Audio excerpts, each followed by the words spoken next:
Gold trusted gold buyers మీరు తాకట్టు పెట్టిన బంగారాన్ని విడిపించి ఈ రోజు ఉన్న మార్కెట్ ధరకు కొనబడును. మీరు ముగ్గురు ఎంత కలిసున్నా ఎప్పుడు కొట్లాడుకుంటున్నట్టే కామెంట్లలో మీ ముగ్గురికి ఫ్యాన్ బేస్ ఒక వైపు ఉంటే ఇంకో సైడ్ నెగిటివ్గా అబ్బే వీళ్ళు ఏదో గొడవలు పెట్టుకుంటున్నారు లోపల లోపల జరుగుతున్నాయి అంటుంటారు. మరి ఎలా ఫీల్ అవుతుంటారు వీటి గురించి? దానికి నేను ఆన్సర్ ఇస్తా. కావని నేను చెప్పాను, కంప్లీట్ గా గొడవలేం లేవని కూడా చెప్పా.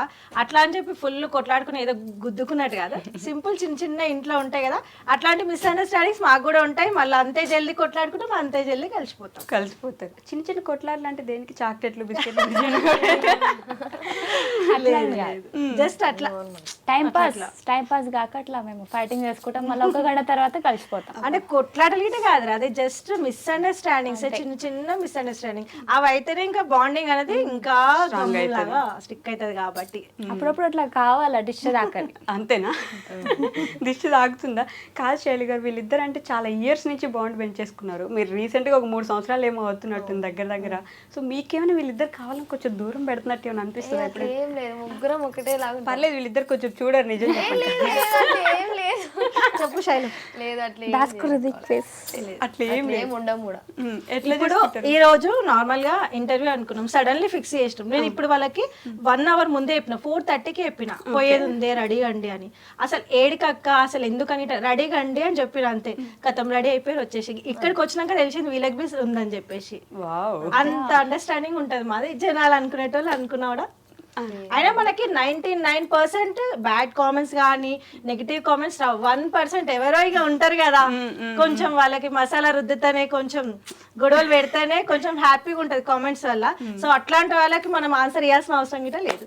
మనం ఏంటో మనకు తెలిసినప్పుడు మనం సమాజానికి అది చిన్న 1% వాళ్ళకి అసలుకే ఇవ్వద్దు ఆన్సర్స్. సో మేము అందుకని ఆన్సర్ ఇవ్వం. కామెంట్స్ చూసుకుంటాం, సైలెంట్ కూర్చుంటాం, అంతే, పట్టించుకో. మీరైనా డిస్కస్ చేసుకుంటారు ఇంట్లో కూర్చొని? ఎందుకంటే అసలు ఆ టాపిక్ ఏ లేదు మా మధ్యలో ఉండనప్పుడు, ఆ టాపిక్ ఎందుకని వేస్ట్ ఆఫ్ టైం అని చెప్పేసి. కాదు గౌతమి అక్క, ఈ మధ్య కొన్ని రోజుల క్రితం వ్లాగ్స్ చేయడం ఆపేశారు. మీరు అసలు కనిపించట్లేదు, పైననే ఉంటున్నారు శామ్తో పాటు, కిందకు కూడా రావట్లేదు. కింద వాళ్ళకి పైన వాళ్ళకి ఏదో గొడవ అయింది అక్క, మీరు ఎందుకు కనిపించట్లేదు? వాళ్ళు అట్లా అనుకుంటున్నారు కదరా, మనకు తెలుసు. ఇప్పుడు పైన ఫస్ట్ ఫ్లోర్ లోనే మొత్తము బిజినెస్ అనేది అక్కడ స్టార్ట్ అయిపోయింది. కరెక్ట్. ఇప్పుడు ఏమైందంటే ఒకప్పుడు ఉల్టా ఉండే, నేను మొత్తం అమ్మ వాళ్ళ ఇంట్లో ఉంటుండే, ఇప్పుడు అమ్మ వాళ్ళు మొత్తం నా ఇంట్లో ఉంటున్నారు. ఇప్పుడు మేమందరం కలిసి ఇంకొక థర్డ్ స్టెప్ ఏంటంటే మళ్ళీ అందరం కలిసి 3rd floor లో ఉంటున్నాం, ఇంకొక రూమ్ లా మొత్తం పైన ఉంటున్నాం. అసలు అది ఎవరికి తెలియదు కదా. అప్పుడంటే వీడియోస్ చేస్తుండే కాబట్టి మనం ఏడున్నామని క్లారిటీగా తెలుస్తుండే. ఇప్పుడు మొత్తం వీడియోసే క్లోజ్ అంటే వర్క్ లో బిజీ అయిపోయి వీడియోస్ చేస్తలేం కాబట్టి వాళ్ళకి క్లారిటీగా తెలుస్తలేదు.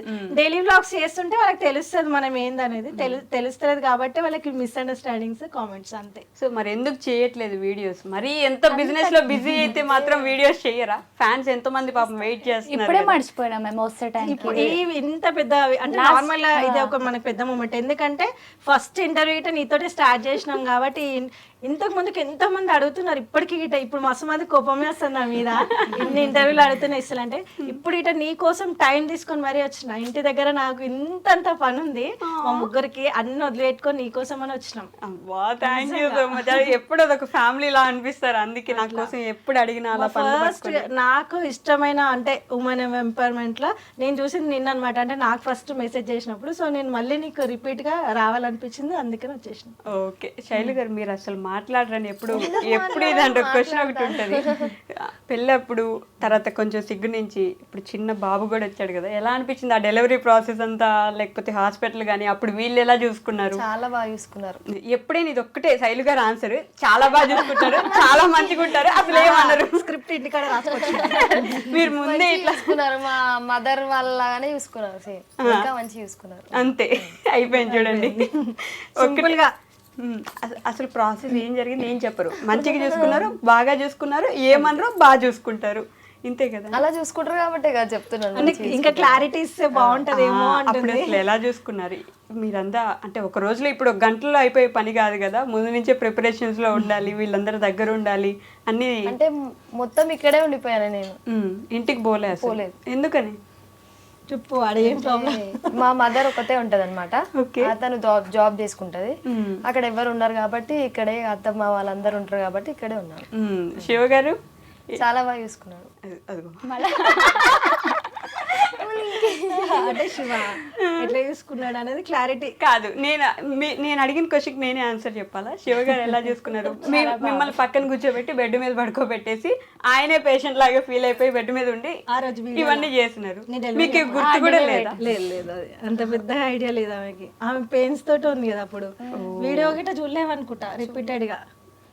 శివ శైలు చైర్ పైన కూర్చున్నావు, శివ బెడ్ పైన ఆల్రెడీ నాకు అప్పటికి. అయితే శైలు అక్కడ నార్మల్ గా తీసుకెళ్ళాలి లేబర్ రూమ్ కంటే అక్కడ కూర్చుంది. శివ పోయి శైలు బెడ్ మీద కూర్చొని పండ్లు తినుకుంటూ కూర్చున్నాడు. నేను వీడియో క్యాప్చర్ చేసినా కానీ అది శైలు గుర్తుకు లేదు. రుద్దు వచ్చిన తర్వాత ఎలా ఉంది ఇప్పుడు? లైఫ్ ఏమైనా కొంచెం చేంజ్ అవుతున్నట్టు ఏమైనా అనిపిస్తుందా? చేంజ్ అయింది చాలా. ఎట్లా అంటే డేస్ మొత్తం ఇక కొంచెం ఆయనతోటే గడిచిపోతున్నాయి. చాలా హ్యాపీగా ఉన్నా. మీకంటే ఎక్కువ వీళ్ళిద్దరే చూసుకుంటున్నట్టున్నారు. బాగా తీసుకుంటారు. అదిగో నాకు తెలియదు. చాలా బాగా చూసుకుంటారు. కాదు గౌతమ్ అక్క, పల్లవి కొంచెం ప్రిపేర్ చేయొచ్చుగా. అంటే చాలా బాగా చూసుకుంటున్నారు. సింపుల్ ఆన్సర్, చాలా బాగా మాట్లాడేది రాదా? నువ్వు ఇంట్లో ఇట్లానే ఉంటది. నెక్స్ట్ ఇంటర్వ్యూలో నేర్చుకొని వస్తుంది. ఇంకా ఇది నేను సెకండ్ ఇంటర్వ్యూ అవును కూర్చోబెట్టి చేయడం. లాస్ట్ సపరేట్ గా శివతోటి శైలిని కూర్చోబెట్టినప్పుడు ఇట్లానే ఉంటుండొచ్చు. కామన్ ఆన్సర్ అది నువ్వే ఇచ్చేసేయాలి. ఇంకా అట్లే ప్రతిసారి నేనే క్వశ్చన్ అడిగి నేనే ఆన్సర్ చెప్పేసుకుంటా. అసలు ఎంత సైలెంట్గా ఉన్నాడు, భయం లేదు. ఐ మీన్ జనాలను చూసి భయపడడం, ఏడవడం. మా డాడీ యాస్టిస్ ఎట్లా స్మైల్ ఫేస్ ఇచ్చేస్తాడు. తిని వచ్చినప్పుడు రాగానే డాడీ అని ఫిక్స్ అయిపోయినారు. వెంటనే రాకముందు నుంచే డాడీ పుడతారు, బ్లెస్సింగ్స్ ఉన్నాయి డాడీ డాడీ డాడీ డాడీ అని. డాడీ వచ్చింది. ఓకే, ఆయన ఉండంగా చూసింది పల్లవక్క పిల్లల్ని. శామ్ గిట్ ఉంది కదా, శామ్ ఉంది, తర్వాత పల్లవి ఉండే కానీ వీడు ఒక్కడే చిన్న ఉండే కొంచెం. వీడొక్కడే మిగిలిపోయినాడు కాబట్టి ఇప్పుడు డాడీ అని పిలిచేసుకున్నారు. డాడీ వచ్చేసిండు అంతేనా? సో బిజినెస్ ఎలా నడుస్తుంది అక్క మొత్తానికి? అంటే లేడీస్ కలిసి ఒక బిజినెస్ చేయడం అనేది చాలా గొప్ప విషయం. అది కూడా ఇంత సక్సెస్ఫుల్ గా చేయడం అనేది ఇంకా గొప్ప విషయం కదా. స్టార్ట్ చేసినప్పుడు అనుకున్నారు ఇంత బాగా వెళ్తుంది అసలు అని? అంటే నా మీద నాకు నమ్మకం ఉండేరా. Okay, first of all business ఎట్లా ఉంది అంటే మొత్తం మేము 6 మంది గర్ల్స్ మీద చేస్తున్నాం. మాకు ఒక జెంట్స్ ఇంపార్టెంట్ అంటే కావాలి, ఎందుకంటే ఆ లోడ్ కింద వేసినప్పుడు తీసుకోనికి. అయినా వద్దు మనమే చేసుకుందామని 3rd ఫ్లోర్ కి మేమే తీసుకోతాం. అది ఎంత కష్టమైనా కూడా మేమే. జెంట్స్ పెట్టుకోవడం ఇష్టం లేదు. అంటే వాళ్ళు ఏదో వద్దని కదా, మేము ఇట్లానే చేద్దాము. ఆడపిల్లలు ఏది చేయదంటారు కదా, మమ్మల్ని అంటారు ఒక మోపిల్లాని పెట్టుకోవచ్చు కదా అంటే ఎందుకు మేము చేయమా అని మేమే చేస్తాం. అట్లా ఇప్పుడు ఇల్లు మొత్తం పిల్లలతో నిండిపోయింది కదా. అసలు ఆ గోలలో ఏం కొట్టుకుంటలేదు తెలుసా. అసలు బ్లాగ్స్ చేద్దామంటే వాళ్ళలో లేన పడుతుంది, ఏమని చేద్దామన్నా వాళ్ళే. మొన్న వీళ్ళకి వాకర్స్ అవి తీసుకురావడానికి వెళ్ళినా బ్లాగ్ స్టార్ట్ చేసిన ఇలా లొల్లికి ఇంట్రెస్ట్ కాస్త దొబ్బి సైలెంట్ మర్చిపోయి వీళ్ళతో టొర్రడమే అయిపోతుంది. సో బ్లాగ్స్ అట్లా ఒకటి బిజినెస్ పరంగా కొంచెం దూరం పెట్టాల్సి వస్తుంది. లేదు అది పక్క పెట్టి కొంచెం ట్రై చేద్దామంటే వీళ్ళ లొల్లి అంటే పిల్లలు ఎక్కువైపోయారు కదా ఇంట్లో, ఆ లొల్లికి వాళ్ళకి ఫుడ్ తినిపించడం, వాళ్ళ మెయింటెనెన్స్ అది ఇది ఆయనతో క్లోజ్ అయిపోయింది. కానీ కొంతమందికి ఏంటంటే అర్థం కాక ఏదో మిస్అండర్స్టాండింగ్స్ ఉన్నట్టున్నాయి అందుకని వీడియోస్ చేస్తలేరు అని వాళ్ళు అనుకుంటున్నారు. అట్లా కాదు పల్లవక్క, వెంకట గారు కూడా ఒక ఛానల్ స్టార్ట్ చేసినట్టున్నారు ఈ మధ్య. ఛానల్ స్టార్ట్ చేసి వీడియోస్ కూడా చేస్తున్నారు. మీకు చెప్పారా ఎలా అనిపిస్తుంది ఇప్పుడు? ఫ్యామిలీకు అడిగే చేసేయండి స్టార్ట్. ఇంకా తెలుగు ప్రాపర్గా వచ్చినట్లేదు కదా. ఇది pure half Telangana language. Pure half Telangana language, half అటు ఎటో పోతున్నట్టుంది. ఇంకా కూడా ఇట్లా నేర్చుకోవాలా కొంత. ఇట్లా నేర్చుకోవాలి. మిమ్మల్ని ఎందుకు ఇంటర్వ్యూ చేయలేదు మరి వెంకట్ గారు? ఇంకా అడగలేదు? అడిగిండు. నేను ఈ రోజు అన్నాడు తెలిసి ఇప్పుడు ఎడిగొత్తారంటే ఇట్లా వెళ్తున్నట్టే అమ్మా ఇవ్వలేదు కానీ వైశ్య దగ్గర కనగా ఉరుకుతున్నారు కదా ఇద్దరు అంటున్నా. మీ ఛానల్లో వద్దనుకున్నారా మీరు? అంటే ఇప్పుడు వద్దు, తర్వాత తీసుకుందాం మెల్లగా అనుకున్నావు. ఇప్పుడు మొన్న ఉగాది పండుగ వచ్చింది, అదే రోజు రంజాన్ పండుగ కూడా చేసుకున్నారు. 2 పండుగలు ఒకటే రోజు వచ్చినప్పుడు ఎలా సెలబ్రేట్ చేసుకుంటారు మీరు? అవి వెజ్, ఇది నాన్ వెజ్. అంతేనా? సింపుల్ గా అది వెజ్, ఇది నాన్ వెజ్. ఇది నాన్ వెజ్, 2 వండుకొని 2 తినాలి. ఫస్ట్ డే ఉగాది రోజు వెజ్ కదా, మొత్తం ప్యూర్ పూజలు అన్నీ నీట్గా చేసుకోం. నెక్స్ట్ డే రంజాన్ కీచ్ కాట్. మీరు కూడా తింటున్నారు అట్లే ఫుల్గా పెట్టిస్తున్నారా? ఫుల్ అంటే మొత్తం ఫ్యామిలీతోనే ఉంటాం కదా మేము. గౌతమ్ అక్క, అంటే మా ఐ డ్రీమ్ ప్రేక్షకులకి మీ గురించి ఇంకా తెలియదు కాబట్టి సో నేను మీ గురించి ఎస్పెషల్లీ మాట్లాడదాం అనుకుంటున్నా. ఒక సింగిల్ మదర్గా, సింగిల్ ఉమెన్గా ఫ్యామిలీని ఎలా లీడ్ చేస్తున్నారంటే అంత ఈజీ కాదు. కనిపించినంత ఈజీగా అయితే ఖచ్చితంగా కాదు కదా, కెమెరాస్కి కనిపించినట్టు అయితే ఖచ్చితంగా కాదు. సో ఎలా జరుగుతుంది అసలు?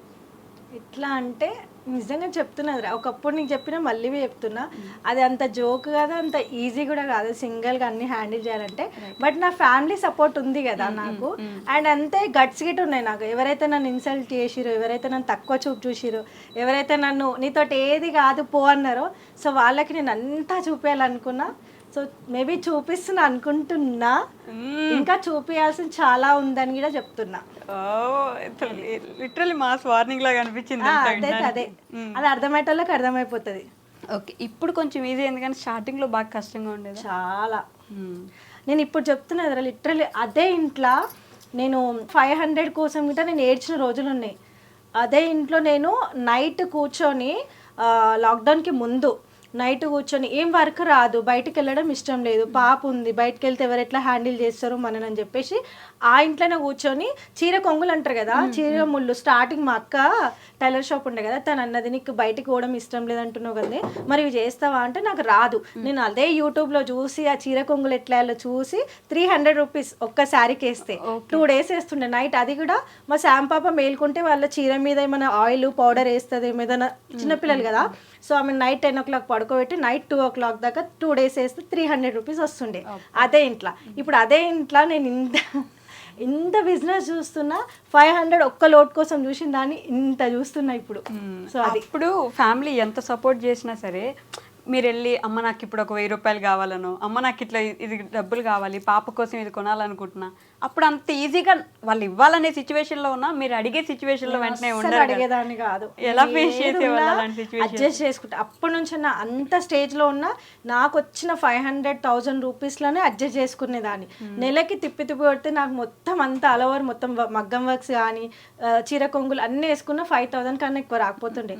ఇల్లు ఉన్నది మాకు అక్కడ అది కాబట్టి ఓకే, అది రెంట్ హౌస్ అయితే ఎట్లా ఉంటుండే నా పరిస్థితిలో, అమ్మ వాళ్ళ ఇల్లు దగ్గర ఉన్నా కాబట్టి జస్ట్ మెయింటెనెన్స్ కి ఆ 5,000 తోటే నేను అట్లా గడుపుకుంటూ వచ్చేసిన. బట్ ఇప్పుడు ఇప్పుడు అసలు అమ్మో ఒక బిజినెస్ ని ఇలా పరిగెట్టేస్తున్నారంటే మీరే చెప్పాలి. అసలు వెంటనే ఆ డ్రెస్ ఓ హాయ్ నీతో మాట్లాడలేదనా, కోపం వచ్చిందా రుద్దు నీకు? చూడు హాయ్ హాయ్ చెప్తున్నానా, ఏం చేస్తాడా, దొల్లాడ్డం దోగాడ్డం మాట్లాడి జయ జయ విట్టల పాండురంగా విట్టల పండరినాథ విట్టల క్లాప్స్ కొడుతున్నాడా? ఇట్లా కొడతాడు. ఇంకా ఇది ఉందిగా చెయ్యి. ఈయనకి ఇప్పటి నుంచే మన ఏమంటారు ట్రెడిషనల్ అంతా నేర్పించేస్తున్నాం అనమాట. సనాతన ధర్మాలు అన్ని పాటించాలి మనోడు. మొత్తం ఇంట్లో ఆయనకి హనుమాన్ చాలీసా మన శ్లోకాలు అన్ని పెట్టి వదిలేస్తాం ఇప్పటి నుంచి, ఎందుకంటే పిల్లలకి ఈ ఏజ్ నుంచి నేర్పిస్తేనే కరెక్ట్. అది మాత్రం నిజమే. ఎంత క్యూట్ ఉన్నాడు, నన్ను పట్టించుకోవట్లేదు నన్ను పట్టించుకోండి అన్నట్టు ఒక నిమిషం అరిచి కామ్ అయిపోయాడు. ఓకే.